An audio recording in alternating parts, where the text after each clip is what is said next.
What's going on, everybody? We're at Apex Performance. It's me and Will tonight. Will has an upcoming meet March 3rd in York, Pennsylvania.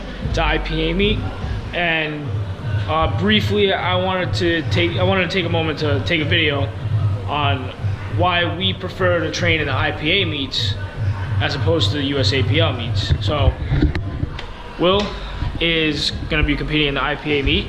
March 3rd is the weigh-in, which is a Friday. Saturday is the day of the competition. So, Will, why do you prefer to train the IPA over USAPL? I thought I was going to be originally raw, but when I went to Westside, I tried out for the 132s, and that was for geared lifting. Yeah. And I went over there, I tried out, I got into Westside, and they made me throw briefs on trying out. It was my first time in briefs, my first time using a monolift. Yeah. And just then I went back again. They put me in the squat suit, the Leviathan, and I also went in the bench shirt, the Inzer SDP. And I'm gonna put those in the description of the squat suit, the Leviathan, the bench shirt. What bench shirt you have? SDP. Okay, I'm gonna put that and the Predators. Briefs, I have the Phenom. Oh, you have the Phenom. Okay. Yeah, the Inzer. Yeah. Those are good. And just like because we box squat all the time, it makes so much. It correlates. I think might correlate. Hate to say it, but a little bit more for a full squat in geared lifting. Yeah. But the thing what I like about geared lifting is that you push your knees, you sit back. And just like in a box squat, how you sit back, and there's so much less stress on the patella tendons. Like our knees are out. If you see my shin, it's pretty much behind the tongue of my shoe. And like, I just like being in a sport where it's fucking safer. I can push more weight, you know? Yeah. Like they say, like you get into a car, say you get into a regular Honda, then you get into another Honda that has fucking turbo in it, and you're probably, if you're into fucking going fast, you're gonna like the car that goes it's like supercharging a fucking car. Yeah, so I don't understand, like if I could push more weight and it could be safer and I could do it for a longer time and I'm less likely to get injured because with my knees and low back, which are the most common things, that's what I'm gonna do. And especially also for athletes, like you're fucking like, why would it be, if I could be pushing my knees out and squatting wide and sitting back and fucking, I would be doing way more box squats, and I'd rather be in gear. You know, you wear all this equipment, you go out, you play these sports, and you put on equipment to get on the field.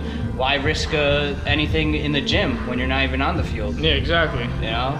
Hell yeah. That's what I see it as, you know, fucking, there's a reason, like, all these NASCAR, and like once the speed gets under a certain level, they have to have the roll cages in the cars. Yeah. And I just think in having the gear, you can make it safer and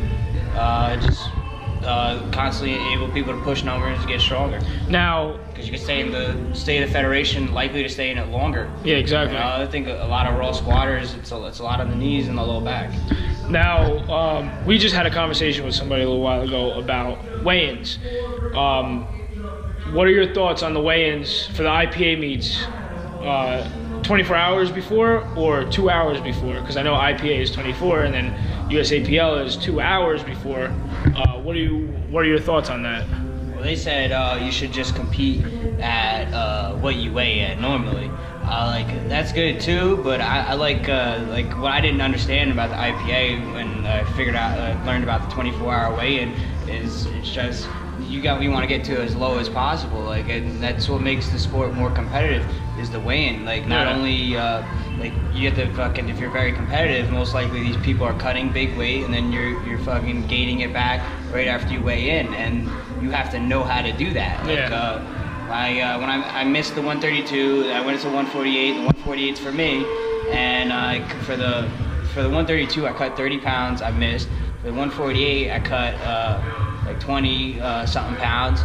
And I did that in a very short amount of time with a lot of discipline. And then I gained back, the first time I gained like 19 pounds back for the first meet. The second meet, I gained 18 pounds back in that one day, the 24-hour weigh-in. You gotta most of it's just rehydrating, Pedialytes, BCAAs, water, and then a lot of people, what they do, they even do what's it called? They take an IV and they get the solution in you. Yeah. But I just like it's important to get rehydrating, and it just makes it more competitive. Yeah. You know, because like, all right, so I just lost a fucking crazy amount of weight, and I just gained it back. Now I gotta lift as much as I fucking can. You know? Yeah, because when you cut that much, you're not just losing weight, you're losing mass. And when you lose mass, you're not gonna gain that mass overnight. You're gonna gain weight, but you're not gonna gain your mass. You know? Yeah, most of what you do gain in that day is water. Yeah. Because after the meet, I cut like 7 to 10 pounds.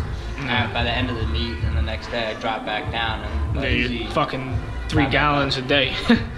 Yeah, I drank about 8 Pedialytes in a day, and I think I drank 2.5 gallons the first and second meet. And just like you take UFC, like it's a 24-hour weigh-in. Yeah. When they didn't have that, guys are still gonna be cutting hard to try to make weights to become more competitive. But they cut a lot of water out. When they pull the water, it depletes the brain, so guys are getting knocked out. It's more common, which could lead to brain damage. Exactly. And so the 24-hour weigh-in allows them to rehydrate and less injuries, keeping people in the sport for longer. That's what you want to do.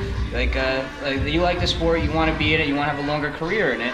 And I think geared lifting really can help do that for the federation. You know? Absolutely. The federations are still good, but I think when it comes down to it, I don't think a guy that's the best in Raw is gonna, if he went into gear, is gonna beat a guy in gear. And I don't think the guy that's the best in the gear is gonna beat the guy the best weight class in the Raw. I think you have to train for that whatever federation you're in. Yeah. Because when all these people try to talk shit, the gear did it. Get the fuck in the gear and do it yourself. Yeah, anybody can fucking do it. We could help you. We'll all pitch in. Maybe we buy you some gear if you want to talk that much shit. You know. So, thanks for watching, guys. That's a video on gear lifting, why we do it IPA over USAPL. Be sure to follow us for the March 3rd or March 4th meet. March 3rd is the weigh-in. March 4th is the meet. We'll be taking videos, we'll be putting shit up. So be sure to subscribe to us, like the video, comment. Follow us on Instagram at Booosh.TV, BOOOSH.TV. All right, guys, take it easy.